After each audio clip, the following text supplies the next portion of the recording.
What is going on, Mavs fans? Welcome into another episode of Mavs Latest. On today's episode, we're going to be talking about our boy Klay. And again, like I said in the last episode, why I think he should stay a Maverick. We're also going to be talking about the Dallas Mavericks versus the Denver Nuggets. A little bit of a trade rumor that I'm starting to hear brew up, and also a quick update on PJ Washington. All that and more coming up next. We'll start things off, of course, with the game tonight, Dallas Mavericks versus the Denver Nuggets. And puncher's chance here, guys, because Denver, yeah, they're doing great. They're 14-5. They're 6-3 at home. But you look at their last five, and yes, they beat the Suns. They beat the Grizzlies. They beat the Rockets. But they lost to San Antonio. And I get it. Hey, it's San Antonio. But they lost to the Sacramento Kings as well. So I feel like the Kings are a team that we should handle. And if the Kings can go and sneak a win, then we should be able to go sneak a win as well, because the Kings beat them in Denver. They beat them there in the Mile High City. So maybe I'm just feeling this team a little bit more. Like I said, I'm not Team Tank yet. If you've watched other episodes, you know I'm not on that bandwagon just yet. I'm Team Let's make a run. Let's get to the play-in, because if we get to the play-in, we get Kyrie back. I don't know. I still have that faith in this team, and maybe I'm crazy. I'm not sure, but I'm definitely riding high off the win last night from the Clippers, or over the Clippers. Now, quick update for you. Luckily, Cooper Flag, he's after the win. He's in the tunnel. He sees PJ in street clothes, dabs him up, gives him a quick hug. He asked PJ Washington after the win if he was okay after the weird ball rolls underneath PJ, rolls his ankle. And luckily, PJ says, I'm good. So I fully expect him. He's a game time decision is what they have him at right now, but I fully expect him to play. So as far as the injuries go, Gafford game time decision, Anthony Davis game time decision, PJ game time decision, Lively looking like he's ruled out again, Dante Exum out for season, Kyrie out, of course. On the other side, Aaron Gordon out, Christian Braun out, Julian Strother, game time decision as of at least this morning. So I expect Gafford, I expect AD, I expect PJ to play because if we are going to, go in and sneak one, we're going to need them, because the Joker, he ain't going to be playing with us. He's going to be looking to bully us around like he does to so many other teams. So we're going to need our big men. Now, as far as Klay Thompson goes, guys, like I said, I want to touch on this a little bit. And I'm going to throw some quotes at you real quick.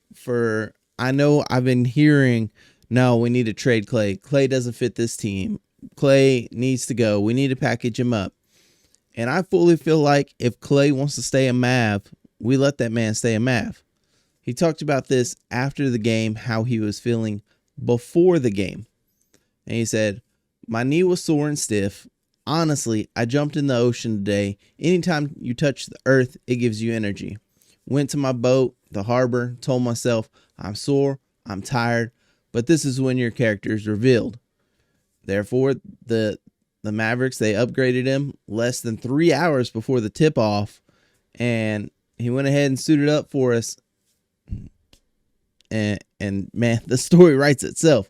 He's one of the big key reasons why we get that win. His 17 in the fourth, man, was insane and crucial as hell. And so you hate to give up somebody like that.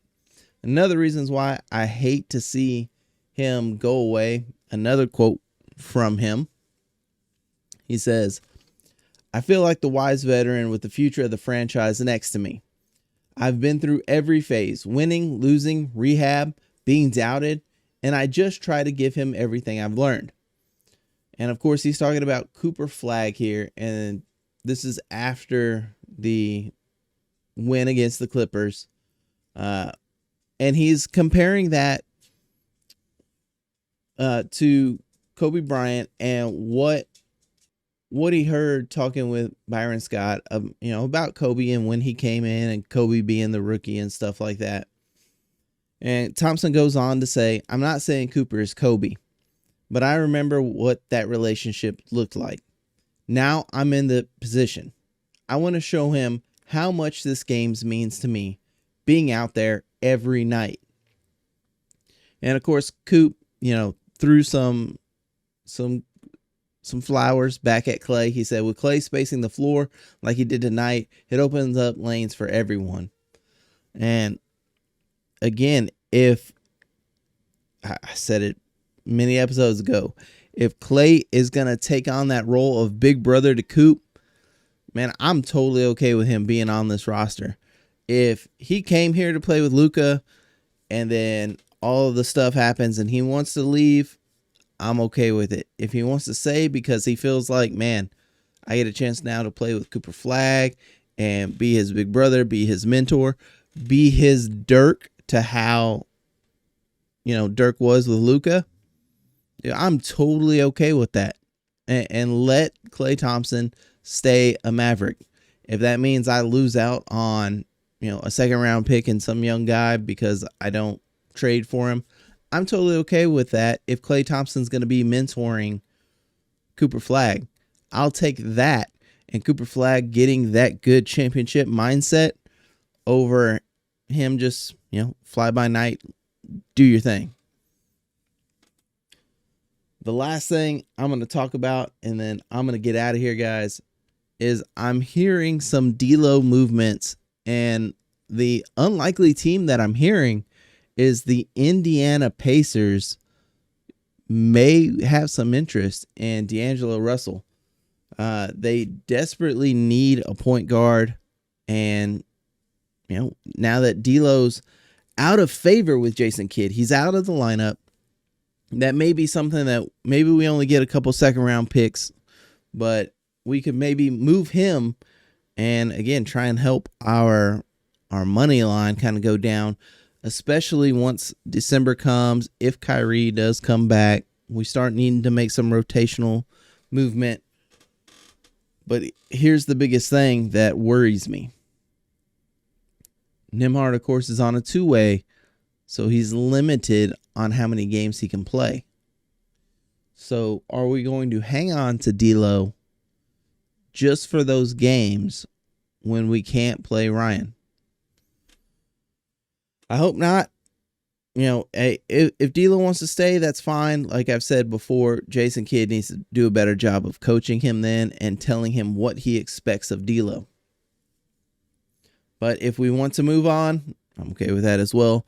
But what I don't want to do is just have D'Lo sitting on the bench all year long and then go out there for 5-10 games because Ryan Nembhard can't play in them. And he goes out there cold. He's been sitting on our bench all year, and he no longer cares about this team. So when we do put him out there, if we are trying to make some kind of playoff run, it messes with our chemistry.